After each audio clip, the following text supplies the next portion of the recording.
Okay, so do you have your smartphone in your hand right now, or is your computer sitting in your lap? Well, if you answered yes to either question, you may want to put down those electronics and listen up.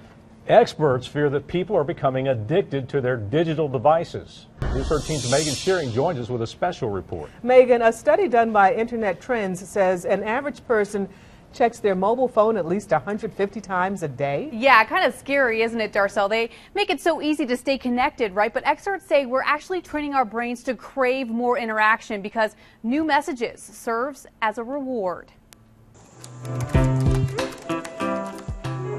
Meet the Stewarts. This is a good friend here. There's Dad Brian, Mom Stephanie. I'm just like, I have a phone now. And 16-year-old Kathy. They make up the 244 million internet users in the United States, and it's the World Wide Web that makes this family unique. After meeting Stephanie online in 1996, And I ended up proposing to her without even knowing what she looked like. Brian proposed to her. She looks the same. And 17 years later, I've aged. the internet is still playing a large role in their lives. It's Facebook.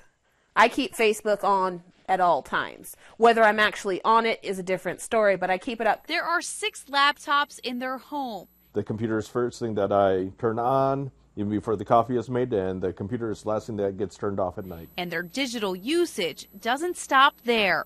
They each have smartphones. I text my friends back where I used to live, back in Florida. I use it for social networking because it's easy to do like Twitter and Facebook and stuff through, you know, a handheld device. They're constantly locked in, but it's the Stewart family's constant need for all things digital that doctors say is creating a problem in our society. We don't know when the next, tweet is going to happen. We don't know when the next status update is going to be. We don't know if we've gotten a message. So it's that itch that you kind of builds up and you want to scratch. And what that does is it fractures our attention. Dr. Michael Neelon is a psychology professor at UNC Asheville. He says he talks to his students all the time about the effects these devices have on the dopamine system in the brain. Dopamine is a neurotransmitter that has been, it was initially thought to code for pleasure or reward. It was released by the brain when we did activities like have sex, eat fatty or sugary foods, take drugs like cocaine or methamphetamines. Neelon believes cell phones and the internet could be triggering addictive behaviors.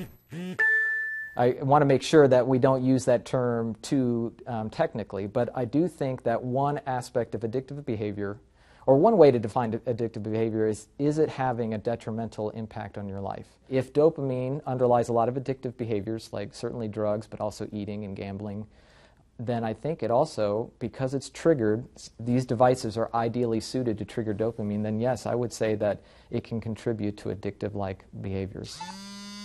He says you don't have to be a scientist to see how they're affecting people's social lives, but he says there's proof they are providing such a distraction that folks are even having a hard time multitasking. A study conducted by IDC Research says 79% of smartphone users have their phone on or near them for all but 2 hours of their waking day. 63% keep up with them for all but 1 hour. Even though it's like it makes it faster, it's like bringing us together, but in some ways it's just pulling us apart because there's like nonverbal cues that you don't get anymore through like communicating via text. The Stewarts say they like the instant responses, but agree their use may be getting a little out of control. So Stephanie is starting to lay down some ground rules. During dinner, put the computers away. You know, if we're sitting doing something as a family, don't sit there and have the computer open at the same time while you're going. You know, it's like you're watching two things at once. And at times, the electronics are being taken away as a punishment. The Stewarts say if challenged, they could give up their smartphones and internet, but only for a short amount of time. I'm not worried about my family yet, but it's one of those things where we have to keep a close eye on it. You have to watch it to make sure it doesn't get out of hand, rather than to ignore it and let it get out of hand.